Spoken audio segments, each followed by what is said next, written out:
नमस्कार साथियों, जय पीएससी एकेडमी के ऑनलाइन यूट्यूब चैनल पे आपका स्वागत है। अभी हमारा जो सीरीज है आजीविका, ठीक है, आजीविका का एक अंतिम चैप्टर भारतीय कृषि, जो कि सबसे ज़्यादा इंपॉर्टेंट है आजीविका के सेक्शन से, उसको हम लेके आ रहे हैं। ठीक है, देखिए इसको लास्ट में पढ़ाने का रीज़न ये रहा कि जितना भी टॉपिक, क्योंकि एग्रीकल्चर जब पढ़ाया जाता है तो आपका पशुपालन, बैंक, ठीक है, आपकी जो वानिकी हो गया या फिर मत्स्य पालन हो गया, सब चीज़ को इंक्लूड किया जाता है। इसी वजह से इसको अंतिम में इसलिए पढ़ाया जा रहा है। इसमें आपको इकोनॉमिक सर्वे से लेकर सारा डिटेल आपको मिलेगा। ठीक है, ये लगभग 4 से 5 पार्ट बनेगा, पहली बात तो। और हम कोशिश करेंगे कि आजीविका का कोई भी सेशन जो छूटा हुआ है हम इसी में कंप्लीट करें, ताकि आपको और अलग से कहीं भी जाने की जरूरत नहीं पड़े। साथ ही साथ आपकी जो भारतीय अर्थव्यवस्था वाला टॉपिक है उसमें भी ये शामिल हो जाएगा। ठीक है, उसके साथ ही आपका आजीविका सेक्शन के जो एग्रीकल्चर है, एग्रीकल्चर से रिलेटेड योजनाएं, जिसके मैंने कुछ योजनाएं लेके आए हैं, बड़े बड़े योजनाओं को, लेकिन कुछ चीज़ अभी भी छूटा हुआ है, उसको हम फिर लेके आएंगे इकोनॉमिक सर्वे के अपडेटेड आंकड़े के साथ। क्योंकि इकोनॉमिक सर्वे के अपडेटेड आंकड़े में एक चीज़ बस अंतर होता है कि कितने लोगों को दिया गया था, कितने लोग को दिया गया था। पिछले साल अलग लोग को देंगे, इस साल अलग लोग को देंगे, क्योंकि बढ़ेगा संख्या। वही चीज़ आपको अपडेट मिलेंगे, बाकी प्रावधान तो बाकी सेम है। इसी वजह से इसको मैं अंतिम में लेके आ रहा हूँ। ठीक है, इसमें मैं कोशिश करूंगा, क्या क्या कोशिश करूंगा, देखो हम लोग हरित क्रांति को पूरा कवर करेंगे। आपके सिलेबस में लिखा हुआ है हरित क्रांति, ये देखो, ये पीएससी मेंस में भी है और अब की जो एसआई मेंस है उसमें भी साफ साफ लिखा हुआ है हरित क्रांति। क्योंकि 1950 के बाद भारतीय अर्थव्यवस्था या भारत का जो तंत्र था, आजाद भारत, वो कैसे आगे बढ़ा, सामाजिक क्षेत्र में कैसे आगे बढ़ा, आर्थिक क्षेत्र में कैसे आगे बढ़ा, राजनीतिक क्षेत्र में कैसे आगे बढ़ा, ठीक है, और भौगोलिक क्षेत्र में क्या क्या विकास हुआ, ये सारा चीजें आपको क्या होगा डेवलपमेंट के बाद मिलता है। अगर आप एसआई मेंस की तैयारी करते हैं तो ये आप लेक्चर जितने सारे एग्रीकल्चर हैं वो आप देख सकते हैं। ठीक है, ओके, तो चलिए हम चालू करते हैं। देखिए क्या क्या पढ़ना है आपको, हरित क्रांति पढ़ना है, श्वेत क्रांति पढ़ना है, ठीक है, कृषि यंत्रीकरण को पढ़ना है, यंत्रीकरण को क्या क्या बढ़ावा मिला है, परिभाषिक शब्द जैसे मिश्रित खेती किसे कहते हैं, फसल चक्रण किसे कहते हैं। ठीक है, ये बहुत ज्यादा कॉम्प्लिकेटेड टॉपिक होते हैं, कई बार बच्चे इसमें गलती करते हैं। कृषि का महत्व क्या है, जितने अलग अलग कृषि होते हैं ना, एरोपोनिक कृषि हो गया, ठीक है, जैसे कि कंटोर कृषि हो गया, ये सारा चीजें, या जो पहाड़ी क्षेत्रों में जो कृषि की जाती है पहाड़ी ढलानों पे, वो कृषि का नाम क्या है, वैज्ञानिक कृषि हो गया। कुछ अलग अलग एरिया पे अलग अलग नाम होते हैं, पेद्दा कृषि, ये सब। कृषि का महत्व क्या रहा हमारा, उसके बाद इसमें कौन कौन सी क्रांतियां हुई। क्रांतियां होने का मतलब होता है कि नीली क्रांति आया, पीली क्रांति आया, तो कौन कौन सी क्रांति को किस किस नाम से जाना जाता है। मतलब एक एक प्रोडक्ट के लिए आपको अलग अलग क्रांति देखने को मिलेगा। ठीक है, तो वो जो क्रांति है उससे कहीं ना कहीं हमारा क्वेश्चन आते हैं। एक तो क्रांति हो गया, तो एक कल्चर से भी क्वेश्चन आते हैं कि कौन कौन से कल्चर, जैसे सेरिकल्चर किसके लिए उत्पादन है, क्या क्या महत्व दिया जाता है, ये सारा डिटेल आपको देखने को मिलेगा। कृषि नीतियां देखने को मिलेगा, जो भारतीय जो सरकार के द्वारा, भारत सरकार के द्वारा समय समय पे खासतौर पे 2 ही कृषि नीति आई हुई है, वो दोनों कृषि नीति में क्या क्या बातें को बोला गया था वो पूरा हम देखेंगे डेवलपमेंट के रूप में। ठीक है, इसके साथ पूरा आपको योजनाएं देखने को मिलेगा, इंडियन एग्रीकल्चर से रिलेटेड योजनाएं जो सेंट्रल गवर्नमेंट के द्वारा जारी किया गया है, और छत्तीसगढ़ सरकार के द्वारा इस एरिया में क्या क्या कदम उठाए गए हैं। ठीक है, इसके आधे पार्ट को, जो प्रावधान वाला पार्ट है, हम उसको लेके नहीं आएंगे, हम सीधा छत्तीसगढ़ की जो योजना, जो क्योंकि मेरा जो वीडियो आप देखेंगे तो उसमें आपको राजीव गांधी किसान न्याय योजना बता दिया, गोधन न्याय योजना बता दिया गया है। ठीक है, तो प्रधानमंत्री फसल बीमा योजना बता दिया गया है, तो सारी बड़ी बड़ी योजना तो बता दी, तो उसके प्रावधान जो कुछ छूटा हुआ उसको लेके आऊंगा। पूरा इकोनॉमिक सर्वे के लेके आएंगे, और इस साल की जो इंडियन बजट और सीजी बजट में क्या क्या एग्रीकल्चर से रिलेटेड घोषणाएं की गई हैं वो भी आपको देखने को मिलेगा। ठीक है, चलिए तो शुरुआत करते हैं हम लोग हरित क्रांति से। पहला हमारा जो टॉपिक क्या रहेगा, हरित क्रांति। हरित क्रांति को जानने से पहले मैं आपको थोड़ा सा एग्रीकल्चर के बारे में बता दूं कि अर्थव्यवस्था के क्षेत्र होते हैं। क्या होता है अर्थव्यवस्था का क्षेत्र? अर्थव्यवस्था का क्षेत्र का मतलब क्या होता है, जहां से क्या होता है हमारा पैसा क्या होता है, जनरेट होता है, जनरेट होता है, यहां से पैसा आता है, यहां से आता है, यहां से आता है। जैसे एक बंदा है, ठीक है, बिजनेस करता है, तो वो अपना क्या देखता है कि मेरा पैसा कहां से आता है, इधर से आता है, इधर से आता है, उधर से आता है। जैसे मार्केटिंग से कितना पैसा आ रहा है, सेलिंग से कितना पैसा आ रहा है, ठीक है, और डेली कस्टमर से कितना पैसा आ रहा है, ऑर्डर से कितना पैसा आ रहा है, जीएसटी में कितना बचा रहा है, ये सब क्या है उसके रेवेन्यूज ऑफ सोर्स है। ऐसे ही क्या होता है हमारे जो अर्थव्यवस्था होता है उनके रेवेन्यूज ऑफ सोर्स होते हैं। इसी रेवेन्यूज ऑफ सोर्स को हम लोग बोलते हैं एरियाज ऑफ एग्रीकल्चर इकोनॉमीज, मतलब अर्थव्यवस्था के क्षेत्र। अब अर्थव्यवस्था के होते हैं 3 क्षेत्र। सबसे पहला क्षेत्र होगा प्राइमरी सेक्टर, दूसरा हो जाएगा सेकेंडरी सेक्टर, और तीसरा होगा टर्टरी सेक्टर। प्राइमरी सेक्टर जो होते हैं, इसका मतलब क्या होता है, समझिएगा बात को, कॉपी में नोट डाउन करेंगे। एकदम नए बच्चे हैं, पुराने बच्चे हैं तो आप सुन के आगे बढ़ सकते हैं। प्राथमिक क्षेत्र का मतलब क्या होता है, जहां के रॉ मटेरियल से हम क्या करते हैं, अर्थव्यवस्था निकालते हैं, पैसा बनाते हैं। रॉ मटेरियल से, एकदम रॉ मटेरियल मतलब क्या होता है, कच्चा पदार्थ मतलब जमीन से जस्ट निकला हुआ, जिसमें और ज्यादा मॉडिफाइड नहीं किया गया, वो सारे के सारे को हम प्राथमिक क्षेत्र बोलते हैं। जैसे कृषि में जितना चीज बनता है एकदम रॉ मटेरियल होता है, वो और कहीं से बन के नहीं आया हुआ है, ठीक है। चावल जो देते हैं किसान, वो खुद बना के देता है, कोई अलग से खरीद के या बेच के नहीं देता है, वो हो जाएगा।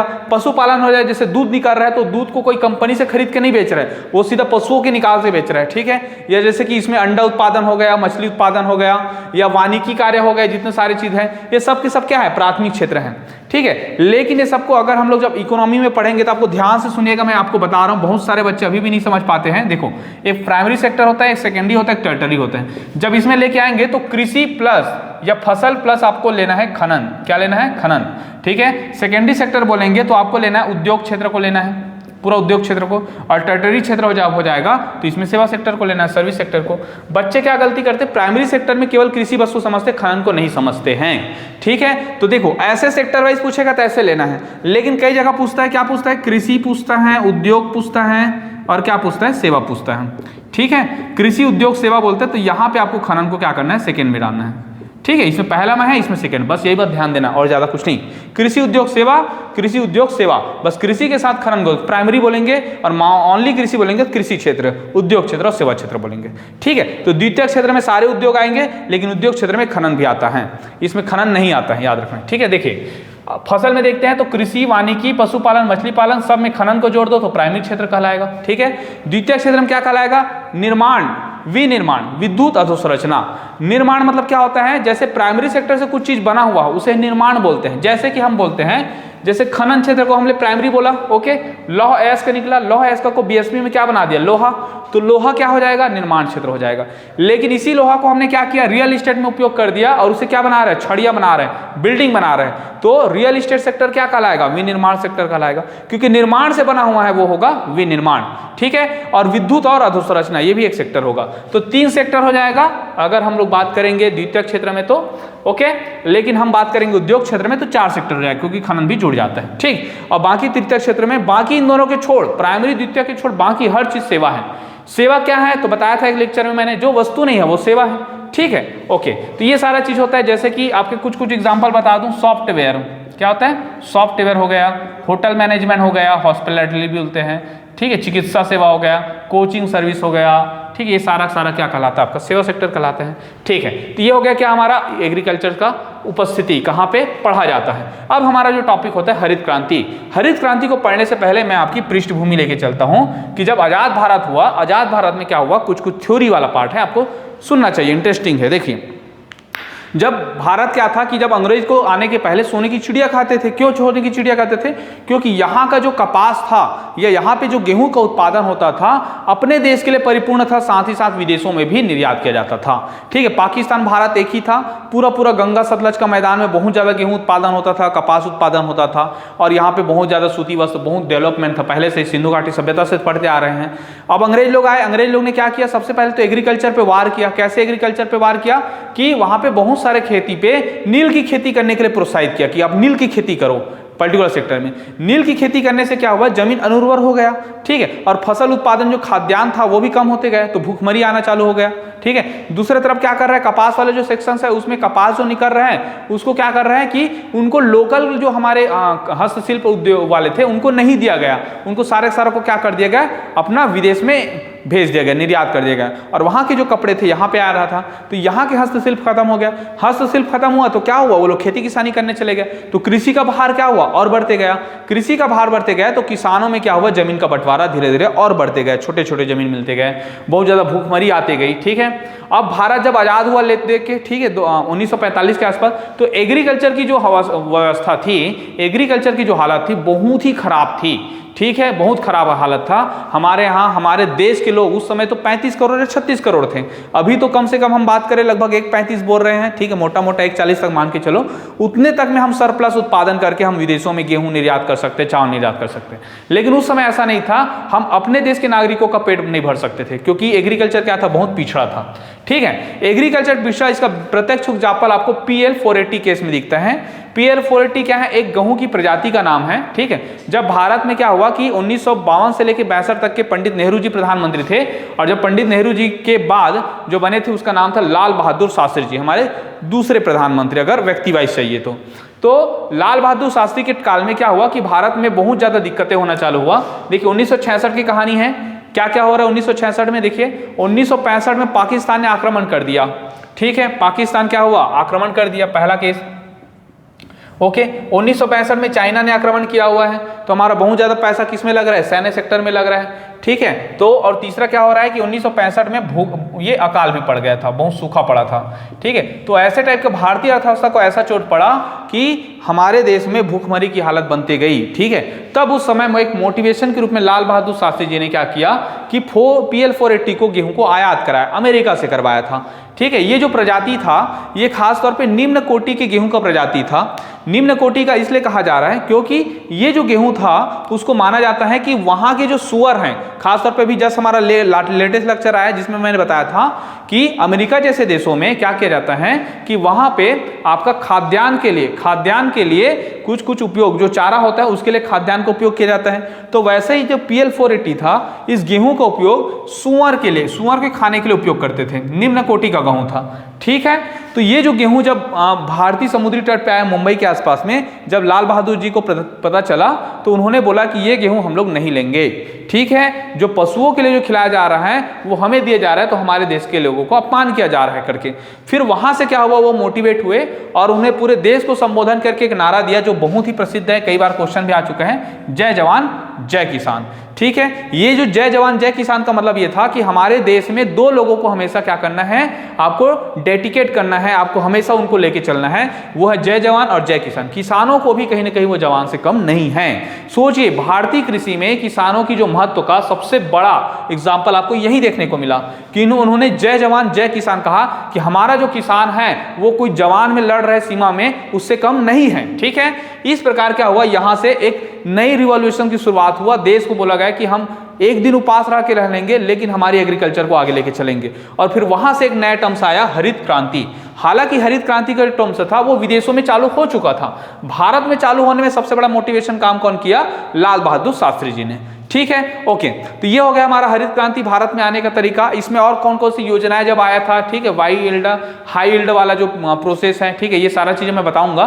फिलहाल हमने मोटा में मैं थ्योरेटिकली बताया हूँ, प्रैक्टिकली एग्जांपल जो होगा चरणबद्ध, जिसको हम बोल सकते हैं हरित क्रांति के चरण, उसको हम लेके आएंगे। अभी हम लोग देखते हैं हरित क्रांति के घटक देखते हैं। घटक का मतलब ये होता है कि ऐसे कौन कौन सेक्टर से कौन कौन एरियाज को कवर किया गया जिससे भारतीय कृषि को हम हरित क्रांति के रूप में बोल सकते हैं। तो देखिए सबसे पहला आता है बीज पे हमने काम किया। बीज कैसा था भाई? सबसे पहले अगर हम लोग बात करें बीज पे, तो उस समय के जो बीज आते थे जैसे कि सन्ना धान हो गया, अभी छत्तीसगढ़िया में पता चलता है सन्ना धान क्या होता है, बहुत लेट से आता, फरवरी तक क्या आता था, ठीक है। कई बार फरवरी तक क्या आता था और बोते कब थे हम लोग? आषाढ़ में बोते थे। तो सोचिए वो कितना महीने का हो जाता था, बहुत ज्यादा 6, 7, 8 महीने का हो जाता था, 8 महीने का। उसी को हमने क्या किया, कोशिश किया कम करने का। तो बीज की जो अवधि था, पकने की अवधि, उसको हमने कम किया और उसकी उत्पादकता बहुत कम थी, उसकी उत्पादकता को हमने बढ़ाया। सबसे पहले काम यही किया। इसी चरण में 1963 में हमने राष्ट्रीय बीज निगम की स्थापना कर दिया था। क्या किया था? राष्ट्रीय बीज निगम, ठीक है। ये हमारा जो सीड प्रोग्राम था, हमने सीड कॉर्पोरेशन ऑफ इंडिया या नेशनल सीड जो कॉर्पोरेशन है इसकी स्थापना कर दी 63 में, ठीक है। सिंचाई पे हमने काम किया। भूगर्भिक सिंचाई होगा या तो हमारा सतही सिंचाई होगा। सिंचाई में भी दो टॉपिक होता है। भूगर्भिक मतलब होता है जमीन के अंदर, जैसे कि नलकूप, खनन, ठीक है। जो हमारा बोर होता है उससे जो पानी निकलता है उसको भूगर्भिक जल बोलते हैं, जो जमीन के अंदर है, ठीक है, भूपटल के नीचे है। और एक होता है सतही जल। सतही जल मतलब नहर का पानी, कुआं का पानी, ठीक है। कुआं का पानी बोलता हूँ, नहर का पानी हो गया, तालाब का पानी हो गया।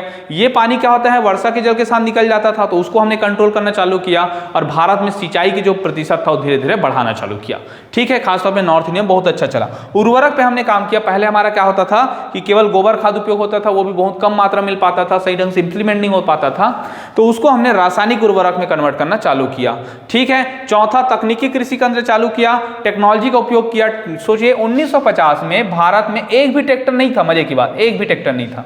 समझ रहे हैं, इस टाइप का हालत था भारत में। अब अभी का दौर देखिए, हर गांव में कम से कम 50 ट्रैक्टर हो जाते हैं, 30 ट्रैक्टर हो जाते हैं। तो टेक्नोलॉजी का ज़्यादा उपयोग किया, हार्वेस्टर लाया, ये सारा चीज़ें नए नए आया, सिंचाई के टेक्निक जो होता है स्पीयर हो गया, ड्रोन सिस्टम तक के हम लोग पहुंच चुके हैं। तो बहुत सारा टेक्निक का उपयोग करना चालू किए गए, ठीक है। एग्रीकल्चर इंजीनियरिंग बहुत ज़्यादा इसमें योगदान रहा है, ठीक। मार्केट की बात करें तो ई नाम जैसे कुछ कुछ मार्केट मिला हमें। भारत सरकार ने भी मंडी की स्थापना किया, एपीएमसी एक्ट लाया गया इसी दौर पे, ठीक है, जिससे हमने मंडियों की संरचना स्थापित किया और बीमा का भी प्रोविजन डाल दिया। ये सारे सेक्टर हैं जो हम बोल सकते हैं कि सेक्टर ऑफ ग्रीन रेवोल्यूशन। बीज, सिंचाई, उर्वरक, तकनीक, मार्केट और बीमा, ठीक। अब हम लोग थोड़ा सा देख लेते हैं कि आशा क्या है इसका मतलब। तो कृषि क्षेत्र में परंपरागत तकनीकों का, ठीक है, याद रखना है परंपरागत तकनीक मतलब क्या होता था। जैसे एकदम बेसिक एग्जांपल बता रहा हूं आप लोग को। पहले क्या होता था, जो हवा में जैसे हमारा जो दाना होता है, सपोज धान का दाना होता है, उसको हम लोग मिल्स देते हैं, ठीक है, बेलन से मिल्स देते हैं। तो पहले क्या करते थे, बताते हैं ऐसे अंकल लोग या हमारे दादाजी लोग, कि पहले जब हवा जो चलने का एक जो यंत्र है ना, जिसको ऐसे उड़ते हैं हाथ में, वो तक नहीं था। तो लोग क्या करते थे, ऐसे सूपा मिल के जिधर हवा चलता था उधर उसको ऐसे ओसाते थे। ओसाने से क्या होता था, दाना अलग होता था, भूसा अलग होता था। अब सोचिए जैसे कि 2 खंडी का चावल है, ठीक है, उसको दिन भर ओसाते थे, इतना टाइम लगता था। इसका मतलब क्या था कि हमारा जो टेक्निक था क्या था, परंपरागत टेक्निक था, ठीक है। छोटी सी खरी हो गए, उसको भी दिन भर से आराम से मिंजा जा रहा है, ओके। तो अभी आप बात करेंगे तो हार्वेस्टर आ गया, फड़ाक से 5 एकड़ कब मिंजा जाता पता नहीं चलता है। ऐसे नए नए टेक्निक्स आ चुके हैं। तो कृषि क्षेत्र में परंपरागत तकनीकों द्वारा तथा खेती की विधियों को आधुनिक विधियों द्वारा क्या करना, परिवर्तित करना ही हम इसे हरित क्रांति बोलेंगे। परंपरागत तकनीक तथा खेती की विधियों को आधुनिक विधियों द्वारा परिवर्तित करना, ठीक है, यह हो गया। अब आता है विश्व में हरित क्रांति कैसे आया। सबसे पहले तो शुरुआत यहां से होगा। तो विश्व में हरित क्रांति, सबसे पहले इसका जो शब्द को प्रतिपादित किया था कि हरित क्रांति नाम देंगे विलियम गैंड ने। कई बार आ चुका है क्वेश्चन, ठीक है। विलियम गैंड ने एक यूएसएआईडी के संस्था के ये डायरेक्टर थे, निदेशक थे। इसका फुल फॉर्म होता है United state of America of international development, ठीक है, इंटरनेशनल डेवलपमेंट के हेड थे यूएसए के। उन्होंने इस शब्द को 1968 में पहली बार गढ़ा कि हाँ, इस शब्द को हम बोलेंगे हरित क्रांति। हरित क्रांति एक संकल्पना था, एक विचार था, एक क्या था, कॉन्सेप्ट था। उस कॉन्सेप्ट पे लेके सब देश को चलना था। इसी क्षेत्र में बहुत अच्छा काम किया। बाद में इसका नाम आता है नॉर्मन अर्नेस्ट बोरलॉग। पूरा नाम आपसे पूछ सकता है, नॉर्मन अर्नेस्ट बोरलॉग, ठीक है, नॉर्मन अर्नेस्ट बोरलॉग। ये जो थे, ये एक्चुअली इसका जो जन्म था 1914 के आयोवा प्रांत के अमेरिका शहर में हुआ था, ठीक है। इसने काम कहाँ पर किया, इसने मैक्सिको सिटी में काम किया। वहां पे एक जो फोर्ड फाउंडेशन है, ये फोर्ड फाउंडेशन अभी भी आपको पता होगा कि एक ऑटोमोबाइल की कंपनी है फोर्ड, ठीक है। हेनरी फोर्ड ने सबसे पहला कार बनाया था ऑटोमोबाइल में। इसी फोर्ड फाउंडेशन के जो था रॉकफेलर एंड फोर्ड फाउंडेशन, इसके जो फाउंडेशन में काम करते थे वो एग्रीकल्चर रिवॉल्यूशन के रूप में, ठीक है, कि नए बीजों का उत्पादन कैसे किया जाए जिसकी परिपक्वता अवधि कम हो और उत्पादकता क्या हो, ज्यादा हो, ठीक। तो ये सारा चीजें चल रहा था। फिर इन्होंने बहुत अच्छा काम किया। 1914 का जन्म है, पूछेगा तो नहीं, लेकिन आपको याद रखना आयोवा प्रांत से, लेकिन काम इसका मैक्सिको का किया था फोर्ड फाउंडेशन में, ठीक है। इसके बाद क्या हुआ कि उसको जब अच्छा काम किया तो 1970 में हमने दिया नोबेल का शांति पुरस्कार, ठीक है, नोबेल का शांति पुरस्कार एक। दूसरा विश्व खाद्य पुरस्कार मिल चुका है इसको। विश्व खाद्य जो पुरस्कार है ये एफओयू देता है। एफओयू क्या होता है, फूड एंड एग्रीकल्चर ऑर्गेनाइजेशन, जो यूएनओ का एक संगठन है जो क्या करता है, खाद्य एवं कृषि के संगठन के संबंधित कार्य को ध्यान में रखता है। और ये जो पुरस्कार देता है इसका नाम क्या है, विश्व खाद्य पुरस्कार, ठीक है। तो ये है इसकी सिटी रोम में इसका है हेडक्वार्टर, ठीक है, एफएओ का। एक पर्यावरण के क्षेत्र में इसके नाम पे पुरस्कार भी मिलता है, ये भी क्वेश्चन आ चुका है। बोरलॉग पुरस्कार, नॉर्मल बोरलॉग पुरस्कार किस क्षेत्र में दिया जाता है, तो पर्यावरण के क्षेत्र में, ठीक है, क्योंकि पर्यावरण के लिए भी बहुत ज्यादा इंपॉर्टेंट था। अब चलिए, आविष्कार क्या किया इन्होंने, बौनी प्रजाति के गेहूं का उत्पादन किया था। ऐसा गेहूं जो कम टाइम पे, ठीक है, ज्यादा सिया जैसे जितना भी टाइम था, उस टाइम तो अभी बताया नहीं है, लेकिन बौनी प्रजाति का इन्होंने क्या किया, गेहूं का आविष्कार किया, ठीक, ओके। अब आता है हमारा कि ये सारा चीजें चल गया। अब आता है भारत में हरित क्रांति कैसे आया। तो भारत में जो हरित क्रांति था, मतलब देखिए अभी हम लोग भारत में आएंगे, इससे पहले इंटरनेशनल रूप से कुछ अनुसंधान केंद्र बने। एक है चावल अनुसंधान केंद्र, इंटरनेशनल राइस रिसर्च सेंटर,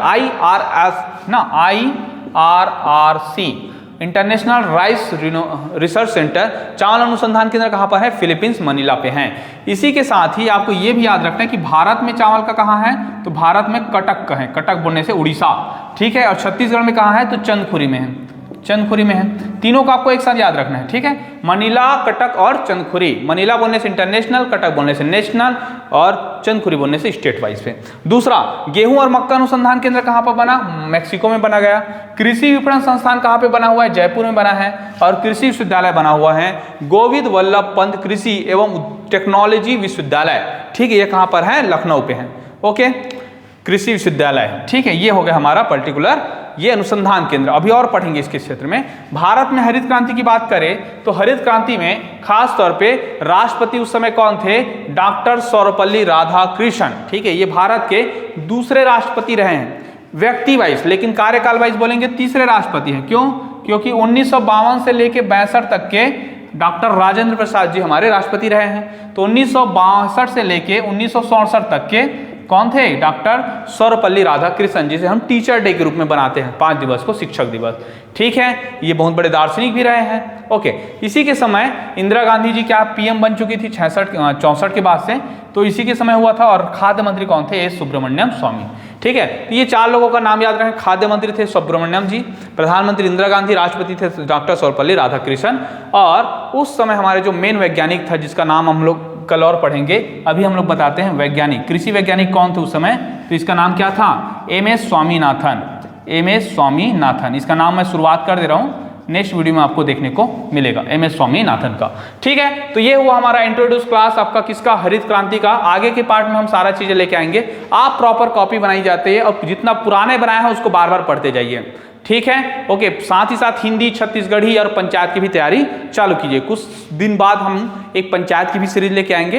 देखिए हमारे तरफ से क्या किया जा रहा है चैनल में कि हिंदी के पूरा हमारे जो एमसीक्यूज हैं क्लास वाइज आपको दिया जा रहा है। साथ ही छत्तीसगढ़ के जितने टॉपिक थे सारे एमसीक्यू आ चुके हैं। इसके साथ ही करंट अफेयर के जितने सारे क्लास थे हमने पूरा लेके आ चुके हैं पीएससी के समय। और हमारा जो ये वाला जो टॉपिक है आजीविका का सेशन, वो भी लगभग कंप्लीट के अंतिम छोर में है, ठीक है। तो बने रहिएगा इस चैनल में, ज़्यादा से ज़्यादा लाइक कीजिए, शेयर कीजिए, सब्सक्राइब कीजिए। Okay, thank you. स्क्रीनशॉट ले लीजिए थोड़ा देर में।